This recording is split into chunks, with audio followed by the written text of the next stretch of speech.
जय शिवराय. सातारा शहरामध्ये आज प्रतापसिंह नगरामध्ये सकाळी मॉर्निंग वॉकला जाणाऱ्या एका महिलेवरती इथल्या एका 2-3 लोक एका बाईकवरनं आली आणि चाकूचा कोयत्याचा धाक दाखवून गळ्यातलं मंगळसूत्र हिसकावून नेली. राजधानी सातारामध्ये अशी घटना घडणं सगळ्यात महत्त्वाचा निषेध आहे याच्यामध्ये. तर त्या संदर्भात माननीय मस्के साहेबांना एक निवेदन देण्यात आलेलं आहे यामध्ये.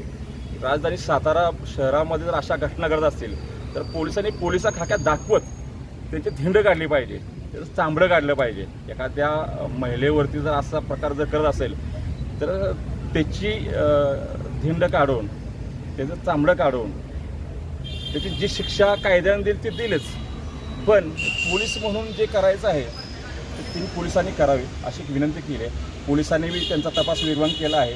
पोलिसांचं मी म्हणलं की बऱ्यापैकी तपास त्यांचा चालू आहे. लवकरच त्या नराधमाला अटक करण्याची प्रोसेस चालू आहे. पोलिसांनी असं आश्वासन दिले.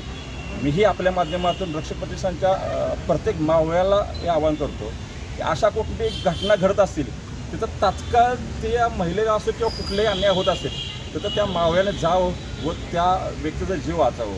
आज बऱ्यापैकी आजूबाजूला लोक असतात पण कोणीही पुढं जात नाही याच्यामध्ये. तर मावळ्या जे रक्षक प्रतिष्ठानचा मावळा आहे त्याने अशा घटना जसं घडत असतील त्या ठिकाणी जाऊन तिथं त्या गोष्टीचा अन्यायाचा विरोध केला पाहिजे असं एक आवाहन करतो. माननीय संस्थापक अध्यक्ष सुशीलदादा मोजर यांनी तात्काळ या संदर्भातल्या रक्षक प्रतिष्ठान जेवढे सगळे त्यांचे भाव आहेत, कार्यकर्ते आहेत, मावळे आहेत त्यांना तात्काळ सूचना दिल्या आहेत की अशा प्रकारची ही जी घटना घडली आहे त्या नराधमाला तुम्ही हुडकून काढा, ठोका, त्याला असल्या नावा खेचला पाहिजे आणि पोलिसांच्या स्वाधीन करा अशा प्रकारचं एक दिलेलं आहे. ह्याच्यामध्ये आम्हीही आमचाही शोध चालू आहे.